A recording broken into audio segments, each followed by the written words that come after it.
अगर मैं आपसे पूछूं कि गुजराती सिनेमा की सबसे इंटरेस्टिंग फिल्म कौन सी है, तो शायद आप थोड़ा सोचोगे, शायद कोई पुराना नाम बोल दोगे, और हो सकता है आप सीधा बोल दो।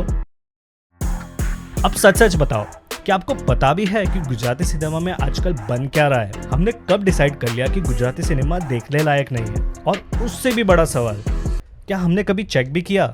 आपका पता नहीं, बट पिछले हफ्ते मैंने रात को चनिया टोली देखी और उस रात मुझे एक अजीब रियलाइजेशन हुआ।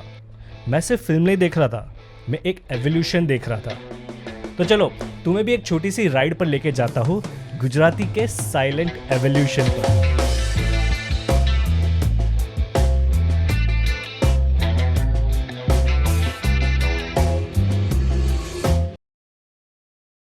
ऑलराइट, थोड़ा पीछे चलते हैं। अगर आप 80s, 90s और अर्ली 2000s की गुजराती सिनेमा देखो तो एक क्लियर पैटर्न दिखता है। ज़्यादातर फिल्म्स फैमिली ड्रामास थी, गांव की सेटिंग्स, रिलेशनशिप्स और ट्रेडिशंस पर फोकस थी।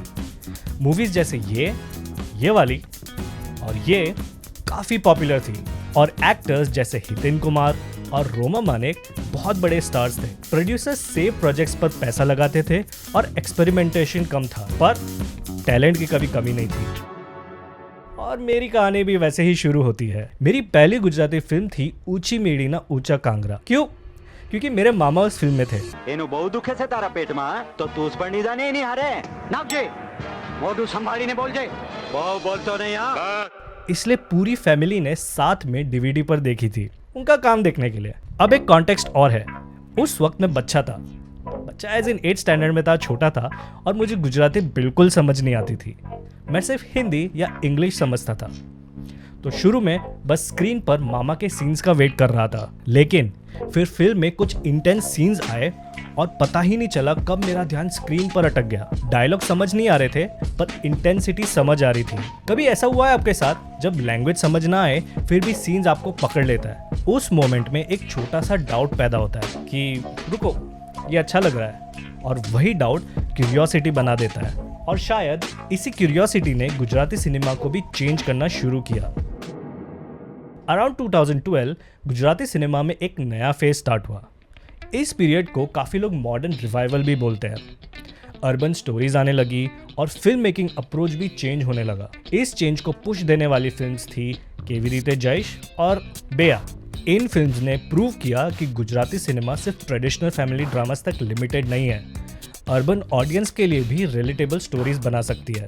इसी ट्रांजिशन के बीच एक फिल्म आती है जो यूथ ऑडियंस के साथ इंस्टेंटली कनेक्ट करती है। यू गेस्ड इट राइट, छेल्लो दिवस। टॉपिक ना चेंज कर, ते कॉफी क्या मंगाई? इस फिल्म को डायरेक्ट किया है कृष्णादेव याग्निक ने।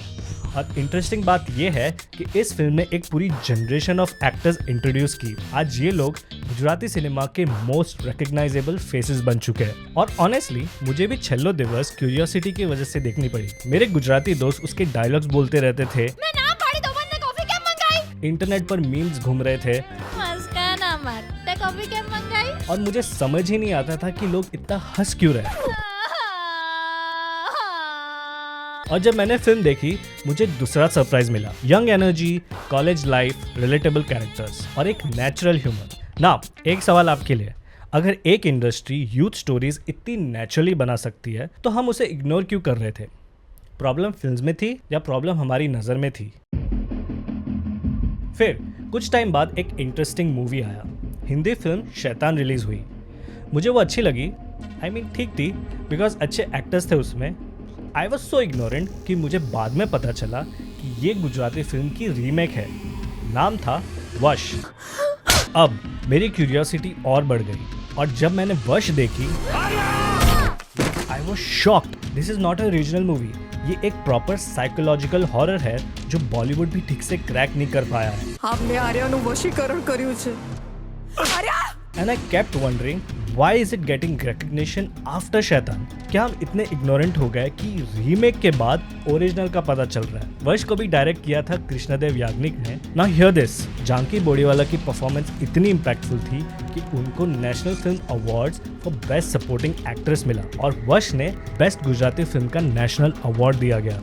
देखो, अब इस रिकॉग्निशन के बाद it's clear that we are missing out. Now don't get angry, but अगर ये फिल्म किसी और लैंग्वेज में होती तो क्या हम इसको ऑलरेडी सेलिब्रेट कर रहे होते हैं? Something to think about. फिर आई वॉच लेवल 2 और यहाँ मेरी क्यूरियोसिटी रिस्पेक्ट में कन्वर्ट हो गई। फिल्म और इंटेंस थी, ड्रामा और एक्सट्रीम था, सर आप सोच भी नहीं सकते उतना बुरा होगा। और प्रोडक्शन क्वालिटी क्लियरली बेटर थी। गुजराती सिनेमा के लिए ये एक बहुत ही सिग्निफिकेंट मोमेंट था। लेकिन सबसे इंटरेस्टिंग मोमेंट अभी बाकी था। एक दिन मैं फैमिली के साथ बैठा था और हमने देखी चनिया टोली। इस फिल्म को डायरेक्ट किया है जे बोरस और पार्थ त्रिवेदी ने। फिल्म का कॉन्सेप्ट सिंपल था, विलेज सेटिंग के साथ एक बैंक हाइस्ट की स्टोरी थी। कॉमेडी, ड्रामा और एक स्मूथ फ्लो था। और सबसे इंटरेस्टिंग चीज क्या थी? किसी ने फोन नहीं उठाया मूवी देखते वक्त। आज के टाइम पर फैमिली मूवी नाइट में सबसे बड़ा विलन होता है फोन, और जब एक फिल्म फोन को हरा देती है तो समझ लो उसने ऑडियंस जीत ली।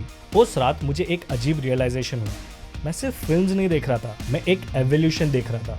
पहले ट्रेडिशनल फैमिली सिनेमा, फिर अर्बन यूथ स्टोरीज, फिर साइकोलॉजिकल हॉरर थ्रिलर्स और फिर बैंक हाइस्ट कॉमेडी। और इस एवोल्यूशन के सेंटर में बार बार कुछ नाम नजर आते हैं, और डायरेक्टर्स जैसे कृष्णदेव याग्निक जो कॉमेडी भी बना सकते हैं और हॉरर थ्रिलर भी। ऑलराइट, अब यहाँ एक सीरियस सवाल आपके लिए। मलयालम सिनेमा को राइटिंग के लिए रिकग्निशन मिल गया, तमिल और तेलुगु सिनेमा ग्लोबल हो गए, पर गुजराती सिनेमा, क्या हम उनको फेयर चांस दे रहे हैं? क्या पता अगला सिनेमैटिक सरप्राइज वहीं से आए और फिर हम वही मिस्टेक करेंगे जो साउथ इंडस्ट्री के साथ किया था। पहले इग्नोर, फिर लेट डिस्कवरी, फिर बोलते हैं यार ये तो पहले से ही अच्छा था। तो शायद सवाल गुजराती सिनेमा का नहीं है, सवाल हमारा है। हम कब तक बिना देखे जजमेंट देते रहेंगे? Honestly I am a culprit too, और मुझे लगता है मैंने अभी सिर्फ सरफेस लेवल ही देखा है। और अगर सिर्फ 5 फिल्म्स इतनी इंटरेस्टिंग जर्नी दिखा सकती है तो सोचिए अंदर कितनी कहानियाँ छुपी होगी या बन रही होगी। So what's in next Gujarati movie? Comment down below.